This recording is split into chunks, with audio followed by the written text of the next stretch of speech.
Hello guys, good afternoon sa inyo. Today magagawa tayo ng isang podcast na pangungunahan ako po ni John Matthew Artomelden. Sa kaliwa ko si Jody Cardosino. Sa left side ko, sa left side ko naman si Natasha Calibronda and si Lamber Mendoza. At saka ang dalawang tao sa unahan natin ngayon ay si John Derek Calibodiel and sa left side si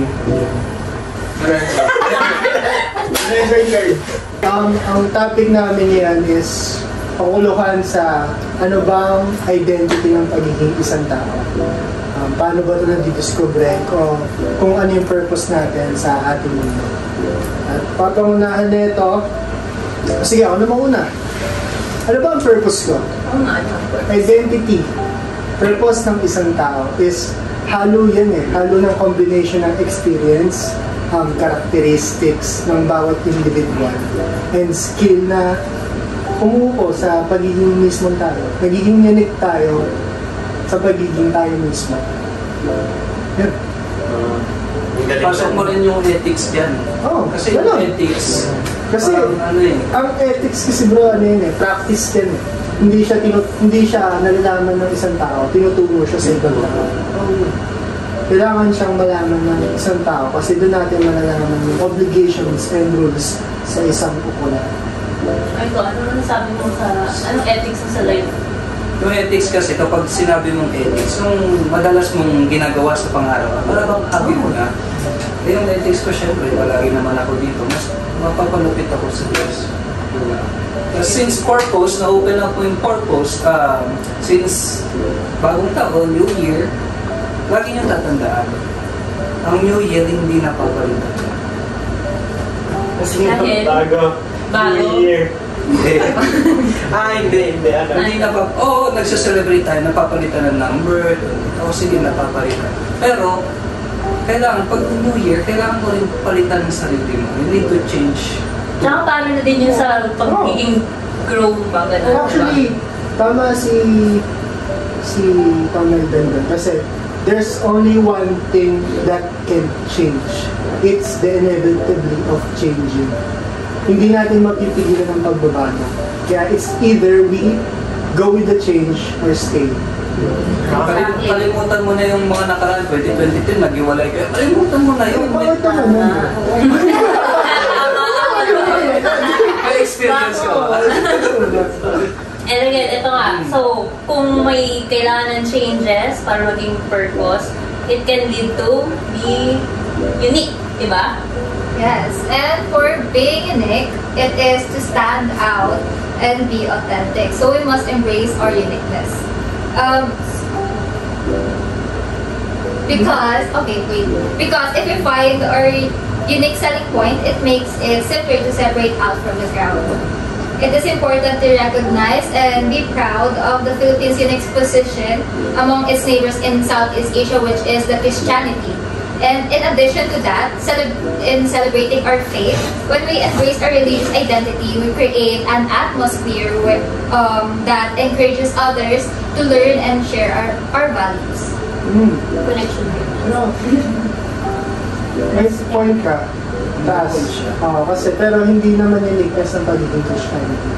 Kasi it came from Spaniards. Yeah. Galing siya sa sa Spanish. Hindi talaga siya sa atin. Kasi ang original na religion natin is hindi naman talaga atin. Mangilan-ilan lang tayo. Sumasamba tayo sa anito.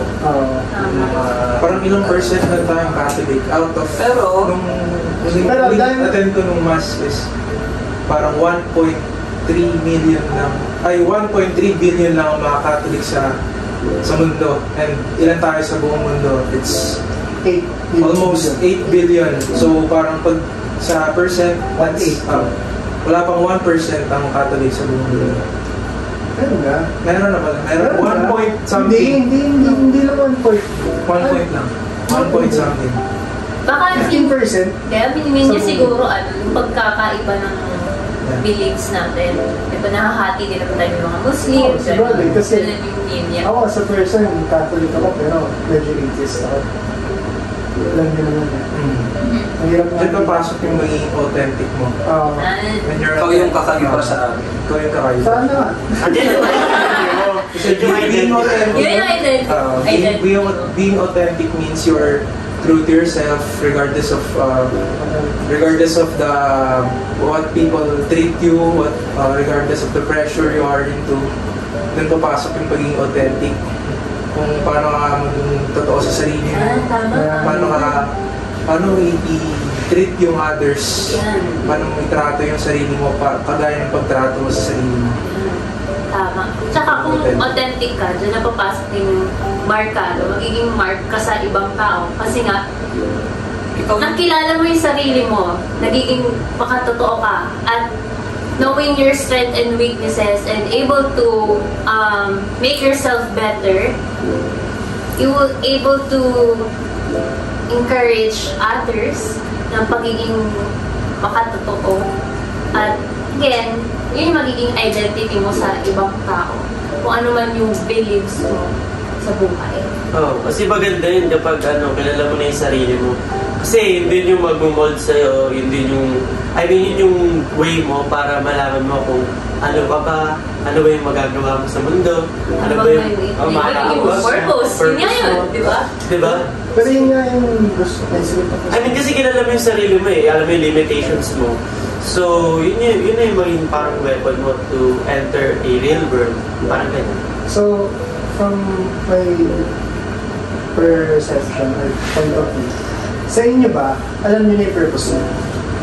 O hindi ba? Still finding it. Nagbabago-bago Finding, ganun talaga, hindi Hindi nyo siya consistent. hindi nyo mahanap ang purpose niyo. Kasi kung saan binibigay. Nung simula nung sinabi, it's part of growing. Yeah, it's inevitably changed lagi. So, kailan mo malalaman yung purpose mo? Pag masaya ka sa ginagawa mo, Yung tipong wala kang stress like in a workplace, yung gusto mo ginagawa mo, hindi ka nababago. Anong passionate ka sa sa feeling mo ginagawa mo. na lalaro ka lang pag Oo. nagtatrabaho. You know, work is just a play for you. Ganun yung pakiramdam ng passionate kasi ginagawa mo. Kasi hindi ka i-assign ka sa isang trabaho na hindi mo gusto. Ibig sabihin, hindi pa yun yung pinaka-purpose Be mo. able to learn how to accept your failures Not all the time. para mag-grow ka din. Pero not all the time naman, it came from there. Siguro sa atin, okay din yan, katulad ng Kamal din, nakafind niya yung purpose na by serving others. Na gusto niya talagang makatulong sa ibang tao. Kasi doon niya nakakalitong sa saya. Ang hirap nun ako hindi ko kaya. Kaya Okay. di ba? Kasi Do you on purpose? mas gusto mo, mas gusto mo masaya ka na lang kaysa mas masaya ka yung Kung yan, gigising ka ng sa araw, hindi mo alam yung gagawin mo. Pero syempre may klase ka, kailangan mo umattend, kailangan mo maging responsable estudyante. Yun yung purpose ko siguro ngayon. ngayon, sa ngayon, magbabago yan. Gumag yan. Syempre pag tulad natin, kung mag-OJT na tayo, ang purpose na natin yan, next month is pumasok sa work natin, tapusin yung 600 hours. Nagdag responsibility. No. Yun lang yun. Sana lang yung purpose natin is mahanap din natin agad. Hindi naman agad-agad. Nahanap natin yung tamang purpose natin. Actually, meron na akong alam kung paano mahanap yung purpose mo. Apat yun eh. Okay. Yung isa is doing what you love. Yung isa is what makes you money. Yung isa is doing help for others. And yung isa, what makes you happy. Pag kinag-combine mo yun yung purpose mo. So, Yun na yung For tatanungan money, sa sagot mo. for love, for money, for passion, kung ano yung gusto mo, kung ano yung nagpapakita sa'yo ng pera, kung ano yung may tutulong mo sa tao, tsaka ano yung matutulong mo sa sarili mo. Pag pinag-combine nyo, yun yung purpose mo. Pag kahit isa din yung nawala, hindi pa full yung insights mo about kung ano yung purpose mo sa human or sa individual. Kasi hindi mo siya mahanap unless may mahanap ng apat na. Nahanap nyo na ba? Napapasaya nyo ba yung sarili mo? Still in the process. Speaking of Mercado, yung sa kanya, connection siya sa uniqueness eh. Kasi once na ikaw ang uniqueness, ikaw ang pinaka-outstanding, ikaw ang mamamarkahan ng tao. Di ba? At ang root nun is, Authentic. Authentic. Yun.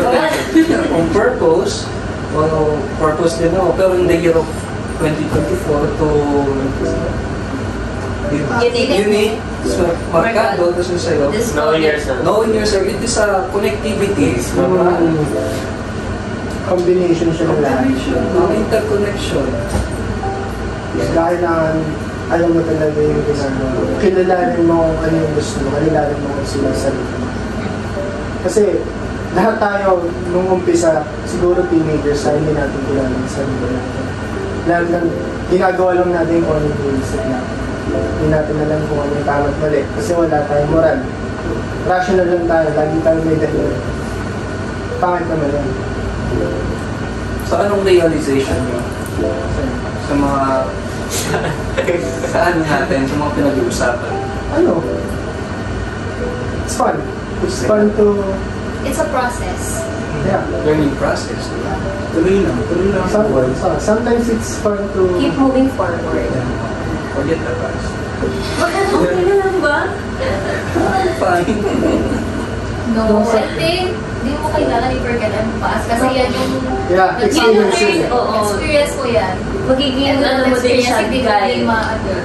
Pero hindi naman, habang tumatagal tayo sa buhay, hindi mo napapansin mo, nakakalimutan mo na pala. Pero right time, ngayon, hindi mo pa siguro kayang i-forget kasi nga yun yung pinakukunan mo ng lakas para sa mga ginagawa mo sa hinaharap.